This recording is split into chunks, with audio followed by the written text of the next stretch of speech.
All right, a brief image description. I am a white, non-binary person with long hair. I'm wearing glasses. My hair is brown. And I'm wearing an ADA 27th anniversary t-shirt, sitting in a room with a couple of pillows behind me and a thank you sign from one of my students on the wall. I'm a teacher also. Yeah, there's my image description. And and I'm right beside Micah. My name is Amanda. I'm a wheelchair user sitting at my table in my living room. And I have a white and blue striped shirt on. My pronouns are she and hers. So my gender is she and hers. Hi everyone, welcome to a conversation on disability and violence and the connection between ableism and racism.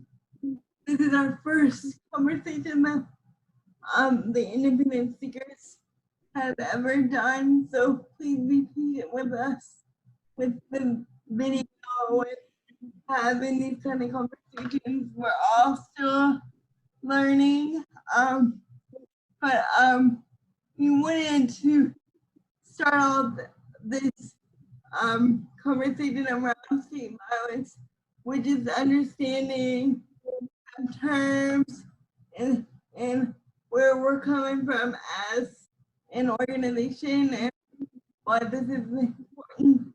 We're calling these monthly conversations that we're going to try to have called the Crip Connection, how disability is connected to all of us and why we need to support all these different social justice movements. And today I have a friend, a fellow activist that likes to get in some good trouble with me. And she is also on our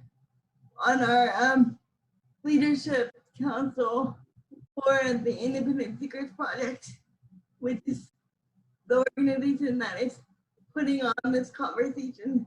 So I want to welcome Micah Peace to the conversation. Yay! If I could clap, if there was the audience, this would be the time where they would clap. Yay! Great! So, welcome. Thanks for having me on, Amanda. It's so great to be doing this very first chat with you. Yeah, connection. Yeah, get excited. We're gonna have many participants from the speakers be on our program as we move forward. So, Micah, do you want to tell me how you got interested in this work? Tell me your story. Sure. And how you connected to ISP. And how I sure thing. So I started disability activism in 2016.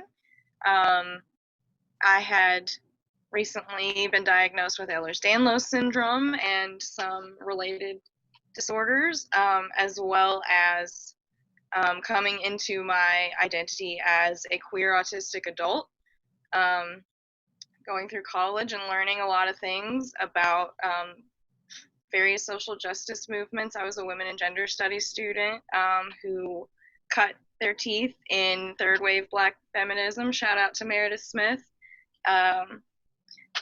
And when I got sick, everything just kind of coalesced around disability. Previously, I'd been involved in queer organizing, high school. It was really in 2016 when I became sick and so limited in my life.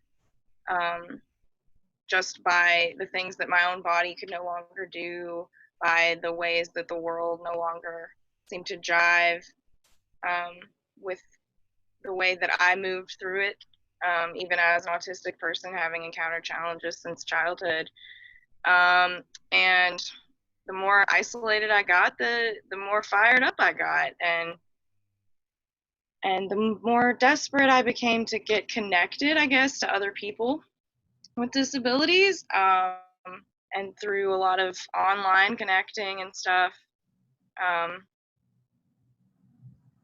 Actually, through a podcast that I listened to called 5 Things here locally in Louisville. I learned about Amanda and her work, and realized, oh my gosh, like I felt at the time like I was, just one lonely little disabled person trying to do a whole lot of things here in a pretty inaccessible city. And hearing your story on the podcast, Amanda, I just had to reach out to you. And so we got coffee and became fast friends. And I believe that the first Seekers event that I actually attended was about racial justice. And it was. And through that meeting, it seemed like all of the activism that I had previously done, all of the things that I'd learned in college, and all of the experiences that I had with disabilities suddenly clicked. As a white person, I hadn't had a lot of the experiences that we talked about, but when you put it in the terms of how ableism really undergirds and forms the foundation for racism, I realized that I couldn't just be doing disability work anymore. I couldn't just be doing queer stuff anymore, because both of those things intersect with racism in such a significant way that had to become a part of the work. And as fate, luck, whatever you want to call it, would have it, the circumstances became such that you and I were able to work together at Surge, and through, I got to have the wonderful experience of growing through the Mariposa group with ISP with you, and then later at the Southwest Center. Yeah. And into our work at Showing Up for Racial Justice, or Surge. So yeah, wear a lot of hats. Yep. And how does what are your thoughts on what is ableism for those people that don't understand it or haven't heard of the term? It's way out everywhere in the media right now, but what is it in your own words? All right, ableism, in my own words, is kind of in its simplest terms, what it is discrimination against people with disabilities. And that can take a number of forms. It can be institutional, wherein a variety of access needs aren't considered, and that thus rendering a space inaccessible to people with certain needs, like the fact that I'm currently sitting underneath a fluorescent light. It's not particularly accessible to me, but it's how this place was built, and it's the best spot for lighting. It can show up in our education system, through placements in special education, through tracked courses where people get put on lower tracks very early in life, and it's very hard to get off of that. It takes the form of state control, wherein people don't have the liberty to make their own choices or live in the community if they want to, because they're deemed incompetent because of the way that their disability presents. So it's a really insidious form of hate and form of discrimination, because like racism and like all of the other great and terrible isms of our time, it is baked into our society and it gets baked into us. So even as people with disabilities, we can often be really hard on ourselves, or look down upon people whom we deem maybe less intelligent or less able in some other way. And that is ableism. It's internalized, but it's ableism. So you mentioned how ABA is beginning to become more widely used among people with intellectual and other developmental disabilities besides autism, which is indeed very worrisome, especially when you consider the fact that it's growing and spreading so rapidly has a lot to do with the fact that many colleges and universities are now developing entire programs and degrees based around this one therapy. And I use the term therapy loosely, because it's not very therapeutic for a lot of people. But and that the trauma of that we will see begin to disproportionately impact people of color. But that is kind of a digression, that could honestly be its own episode, a discussion of ABA and the way that is kind of codifying more state violence against people with disabilities. That can be its own little, that can be its own big discussion within this bigger discussion. So Absolutely. yes, and I wanted to also say that ISP that is putting this on, the Independent Seekers Project, does offer mental health services to people with intellectual and developmental disabilities, but we don't encourage ABA or behavioral supports, as they would say in the Medicaid system, because we believe that all people can reach their own insight and have the ability to access therapy in a way that is helpful to them. And you know, it's interesting that you put it that way, because it made me think, you know, when you consider behaviorism on the whole and how it kind of, when you think about it, especially things like ABA, they're founded on the notion that there is one way of being that is normal and acceptable, and one way that isn't, that is pathologized and problematic and medicalized. And it seems to me to bear like a lot of striking similarities to kind of the respectability politics that a lot of people of color have to contend with every day that they go out into the world. Because what it is someone constantly picking you apart and telling you this isn't acceptable, like you have to act, you know, this way.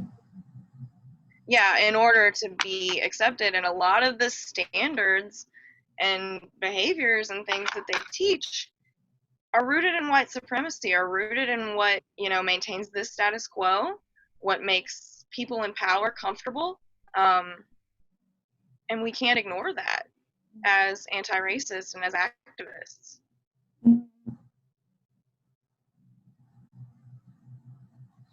So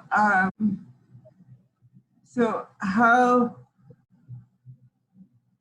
how do you think the disability rights movement has dealt with this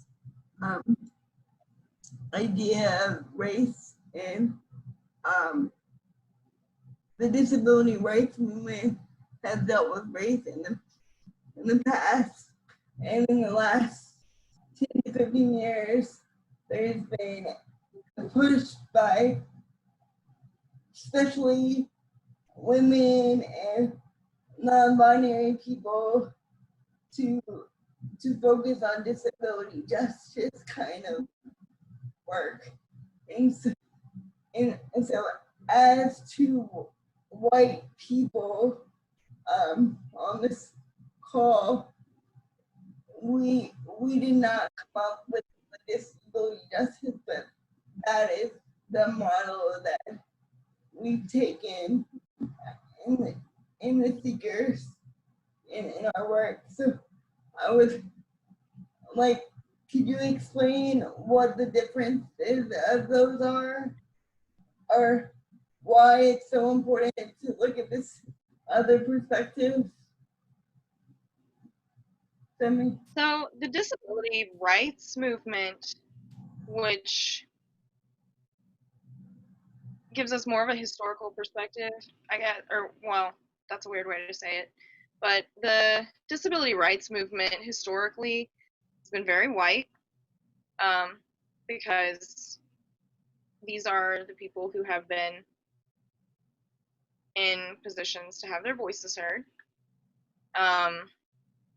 And it's kind of interesting, I think, because I sit here wearing a disability rights shirt, an ADA shirt, and it also has a Martin Luther King quote on it: "Injustice anywhere is a threat to justice everywhere." And so it's interesting, I think, because historically, the disability rights movement and the disability community on the whole has had a real problem with being too white, with centering white voices and white experiences, and kind of shouting down intersecting voices or dissenting voices, the voices of queer folks, of people of color, of more significantly disabled folks, in ostensibly in the name of getting things done, which I can understand on some level. They gave us the ADA, but it's really interesting because when you look back at the history itself that got us the ADA, these actions, there was a lot of coalition building going on.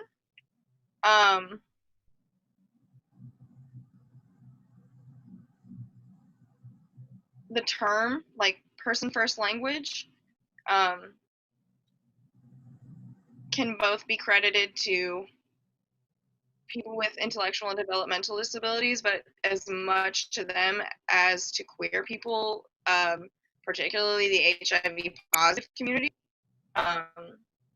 And during situations like the 504 sit-ins, activists received a lot of support from groups like the Black Panthers.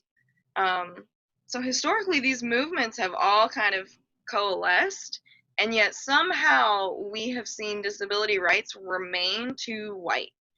And I think a lot of it has to do with the fact that disability rights as a movement had a lot to do with achieving the same level of access and independent living. A lot of the movement was really galvanized around this idea of independent living, which meant that people could go into the communities and live how they saw fit. People could attend school. People could ride the public buses.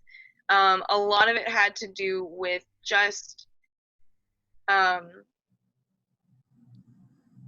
opening access to things that already existed to people with disabilities, but didn't really deal with those systems a lot. like, and at the foundational level themselves. Does that make sense? Yeah, so they weren't focused on ableism. No, they weren't focusing on ableism. They were focusing purely on access and on civil rights, before bringing the idea of how does ableism impact our civil rights at a philosophical and kind of fundamental level really into the question. Like, we had to get a seat at the table before we could begin to ask some of these questions, and yet in doing so we've left a lot of people behind. And so what the disability justice movement does is try to recover what has been left behind and try. Disability justice is about a more, whereas the disability rights movement fighting for equality,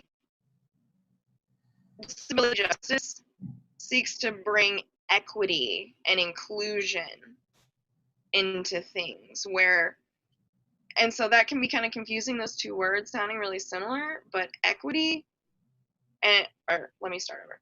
But equality is just everybody gets the same. There's no consideration of whether or not that's actually helpful to you. Like, if you give everyone the same pair of shoes, not everyone's going to be able to wear those because not everyone has the same size feet. But equity says everybody's going to get shoes, and everybody's going to get shoes that fit their feet. You know, if there's a fence, there's a really popular comic about it that shows 3 people, and each of them have a box to stand and look over the fence. But one is tall, one is kind of medium, but there's a hole in the fence, and one is very short. He can't see nothing. Mm-hmm. That's equality. But it's not equity because you can't all see over the fence. Your shoes don't fit, you know? You got shoes, but they don't fit.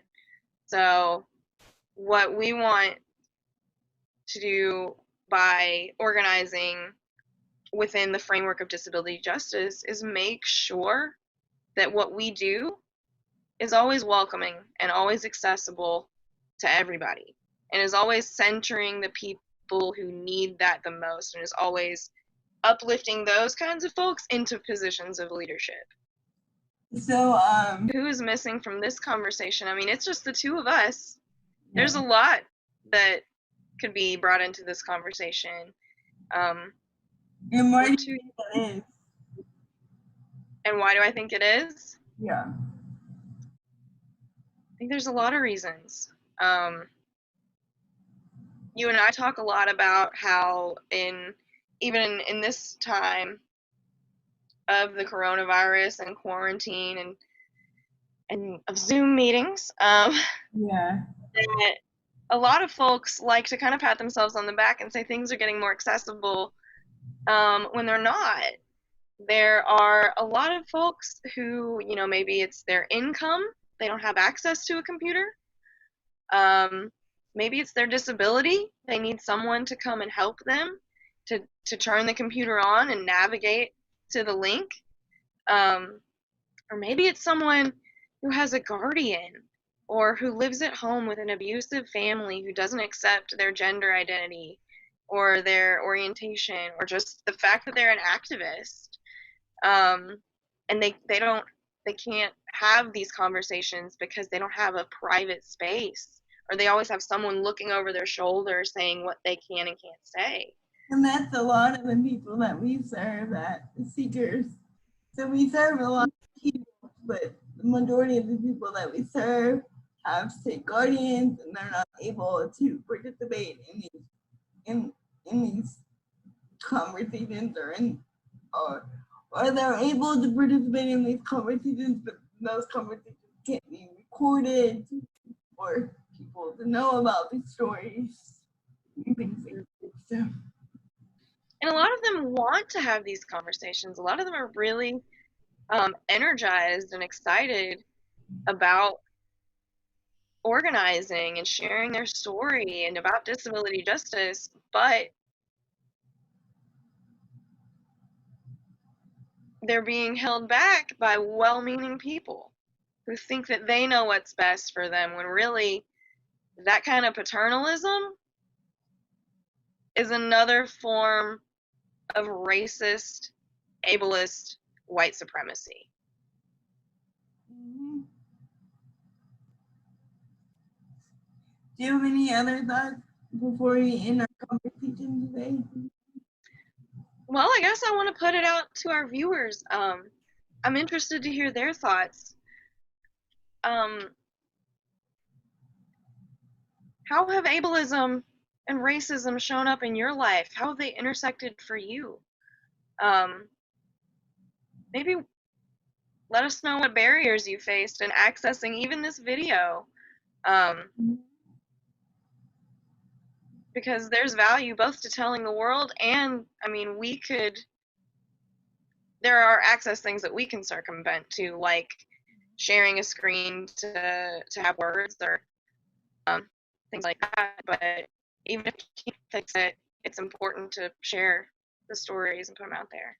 And Oh, and my pronouns are they and them. I probably should have included that. yeah. So again, thank you for coming to this conversation with us today. We are the Independent Secrets Project. We're a non-profit that helps people with mental health, education, and activism. And we put all those together in our support groups. But we also offer individual counseling for people on a sliding scale. So please check us out on our website or on Facebook. Our website is independentseekers.org. Thanks and have a wonderful day.